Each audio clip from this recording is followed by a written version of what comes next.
So let's just start out. I'm going to start you out where we started Kelly out with a little softball question. Okay. So when did you decide? Well, tell me about that moment where everybody decided, hey, you're gonna be involved in this. I guess it was Greg or Enjoy who broached the idea. Or how did the whole discussion come about that led to the conversation that we're going to start a school? It's pretty simple, really. I never in my life would have imagined that we would be in a place where the most sensible thing to do is actually start a school, because you don't think about that. That just doesn't even seem like a possibility. However, we in a number of families did come to the point where we said, look, we know that our kids don't have a school to go to. There's just not a right one. We know teachers who we think are the right teachers that could reach our kids. What we have to do is create the context in which they can actually do that. So in December of last year, about 4 families, including ours, got together and said, well, let's do it. Let's hire the teachers, let's start a school, and let's actually try to create the school that we need for our kids, because Lord knows we've looked everywhere and haven't found it. That was wonderful. Keep your feet quiet. Okay. Just don't swing your feet. If you can think of things to do, I'll remind you again. That was perfect, though. So, which brings up, an issue. There's a huge demand. Sometimes parents don't even realize that they need it until there's a crisis. But there's a growing population of kids who need this kind of a school. There's a very small supply of school, even smaller supplies of schools that are good at what they do. So why is Cloverleaf? What's the formula that makes Cloverleaf different, I guess, is the question. ADD, ADHD, autism spectrum disorder, Asperger's syndrome, executive function disorder, sense integration order, processing issues, dyslexia, dysgraphia. If you have school-age kids, you have either heard these terms and you know them yourself because they live in your family, or you know somebody who does. Depending on the source, somewhere between 5 and 10% of our kids are wrestling with one of these learning differences. And here's the thing, there is no way that conventional schools have the physical apparatus to serve them. They're not set up to do it in many ways. Those schools are right for maybe 70, 80% of their kids, but they're not right for the 5 to 10% of kids who are ours. That is reality. Now maybe it's better diagnosis, or maybe it's an environmental factor that we haven't figured out, but these numbers are rising, and there is no doubt that these kids are not served by the schools that are out there now. Now the Cloverleaf School is different in a number of ways. We are teacher-driven, as opposed to just being driven by parents. That means that we have people who are real experts, knowledge leaders, who are figuring this out with us. Secondly, it's not exclusive to a single diagnosis. There are many schools that will say, we define ourselves by serving autism, by serving dyslexia. We're not like that. We're saying that we need to find a way to take kids with many differences and figure out how to create a community in which they can find the place that they ought to be going. And finally, we don't have a single curriculum. We're not ABA or floor time. Those words will mean something to you if you're wrestling with this at home. We rather say we need experts who can say, here's the kids we have, what's going to work this 6 months, this year? How do we put together the school and the curriculum that will take them to their best possible outcome? That school does not exist. Now at Cloverleaf, we are committed to making a school for our kids, but it goes beyond that. We are also committed to being a learning laboratory. And what I mean by that is we are committed to capturing the things that we learn and helping others learn from that. We don't want to be in the situation that we were. We don't want other parents to be in that situation where they've got a kid, they've got a situation, and they have no idea what to do about it. We want to pave the way for others to do what we have done and figure out how to make the schools that our kids need. I want you to do that part again just because it's so important. Just now that they're doing their clear out, it should quiet down here. So let's take it up from, we don't want other parents to have to be in the situation we were in. If you can remember, go back like a couple sentences. Okay. We don't want other parents to be in the situation that we were in, on knowing that they needed to do something but not knowing what it was. We don't want others to have to invent the things that we have learned. So we're committed to capturing that and to spreading it. Our hope is in a couple of years we'll be ready for a big grant from maybe the Gates Foundation, who knows, but it'll be a grant that helps us make sure that the things we know are available to families far beyond our little community. That's one of the reasons that the support and existence of this school over the next couple of years is so important. We imagine, even though we may stay small, we want to have an impact that's big so that other parents don't start from zero like we did. Let's do that little nugget again as a standalone soundbite. You backed into it a little bit and you said the reason to support the school is not just because you're supporting this particular group of kids at this point in time, but because we're creating something that can be replicated. That's basically what you said. Yeah. It can be expanded, it can be used by other families, Right. other parents, and other startups. So let's figure out a way to put that into a soundbite. I'm going to ask the question. Let me try the don't be on your own, and then that second thing, and I'll try to do it in sort of that order, because there was also a piece on the don't be on your own about how families can't do it on their own resources. It has to be more. Okay. So stand by. And so tell me a little bit more about how this effort can benefit a whole lot of people, not just a select few. When you support the Cloverleaf School, you're doing more than supporting the lives of 20 families. You're actually helping us build an institution that will develop the learning necessary for other families to do what we have done, to figure out how to build the school that their kids need because it doesn't exist. We don't want families to have to start from zero like we did. So we are committed to figuring out how to spread the things we learn much farther. And part of this is because we understand how important community is. There is no way that individual families with this 5 to 10% of our kids can have the financial means to do this on their own. So not only do we want to spread what we know so that other families can do what we have done, we need to get the message out that if we as a society believe that not putting these kids in environments where they are bound to fail is important, we have to figure out how to make it possible to get broad support beyond the parents of the 5 or 10%. Because when you invest in Cloverleaf, you're helping our families, you're helping other families follow our path, and what you're doing is saying that you understand that in a world where insurance does not cover this, where individual pockets have to cover it, where we do not believe that teachers should have to live on a non-livable wage, where we do not believe that tuition should be so high that only the children of the affluent should be able to get this kind of treatment and education, that you believe it's important whether it's your kid or not. That's what you support when you support the Cloverleaf School. That was fantastic. What do people not know about just how expensive and difficult it is to find a place for a child with a learning disability? If you don't have a child with learning disabilities, here's some things you may not know. Your insurance won't cover it. Sure, you can't go to a public school, and many private schools don't even suit you, but you're not going to get your insurance to pay for it. That may change, but at the moment, that is the case. You don't realize that in many times, especially early on, you may have 2, 3, 4 different therapists that you're seeing every week. Insurance may cover the cost of that, but there is caretaker fatigue. The schedules that's involved in just driving and organizing the support, navigating the social services, and all the paperwork you have to fill out to give whatever support is there. These people are exhausted, and there is no way that the families of the 5 to 10% of our children who have learning differences like this can cover all the energy, all the money, and all the work that has to be put in place to make sure these kids thrive. And we know that they can. There's no doubt about that. It is just more than most families can handle. And having a school that is at least somewhat affordable, that understands how difficult the scheduling is, and that understands that each child needs to have an own path, that we need to know them well enough to know what they can do and how to get there. It doesn't just affect the classroom hours, it affects the whole family. And in doing so, we think it affects the whole community. So, one thing I've kind of wrestled with is, in one way, you do have to have skilled professionals leading the way, and the teachers here do that.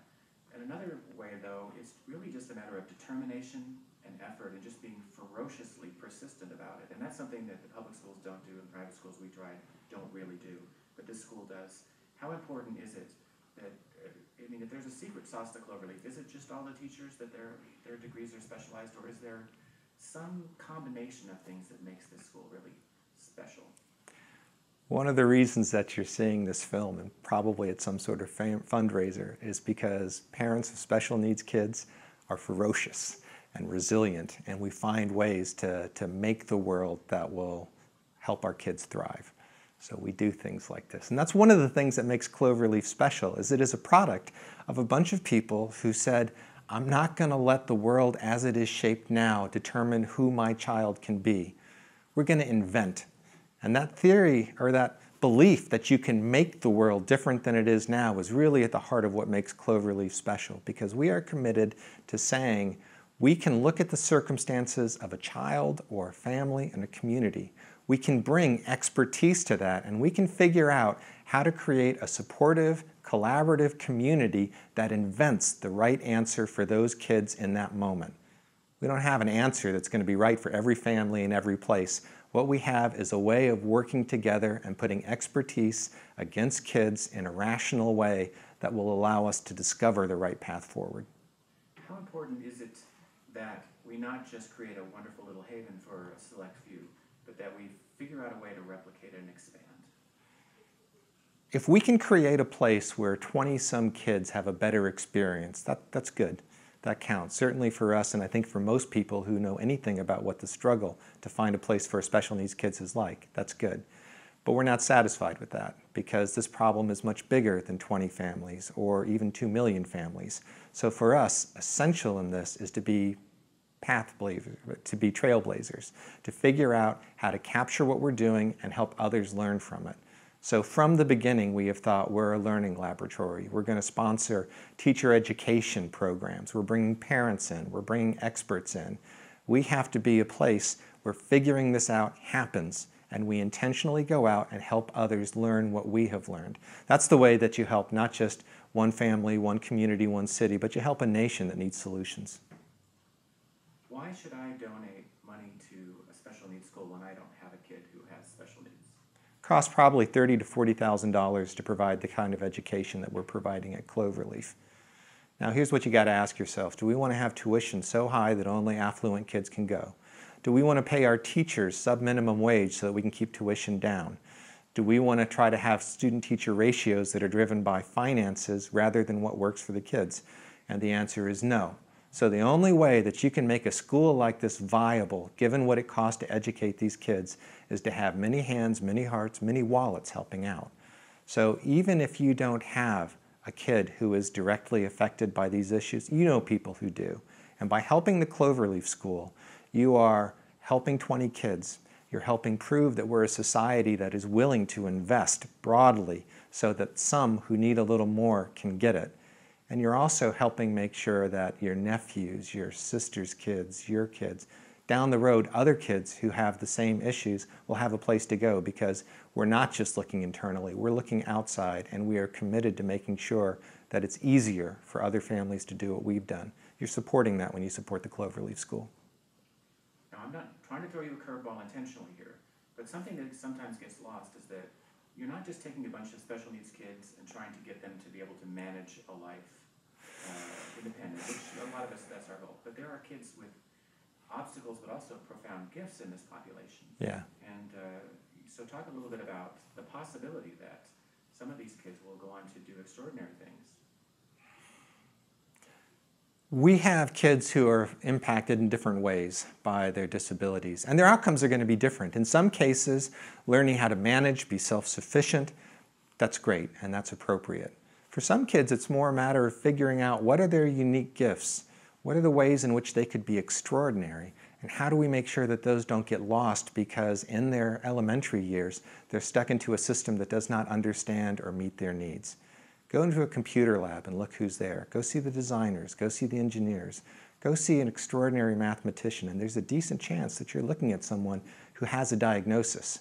So the question is, not just how do we make sure that everybody has a chance to find a place for them in society, but how do we make sure that we, as a society, don't lose these extraordinary gifts which can get diminished, broken by years of not fitting in and hardship. And if you think that these people aren't contributing, go look in your own business, go look in your own community, and you'll see how much these exceptional people are contributing to our society. And we simply don't want them lost. That's fantastic. All right, now, is there something that you came prepared to say that I haven't prompted you on yet? So you really have covered a whole range, and it's really great, great stuff. I don't know. Let me think. I think probably that's... Well, my impression is that we've got more good things than we could ever use already. But if there's something important, then by all means, let's take a moment. Let me say one thing about Sam, but I think pretty much I've said everything I wanted to. So let me tell you about my son, Sam. He's a fidgety kid. He's smart, he's funny, he's loving, but he could not fit into public school, so he went to private school.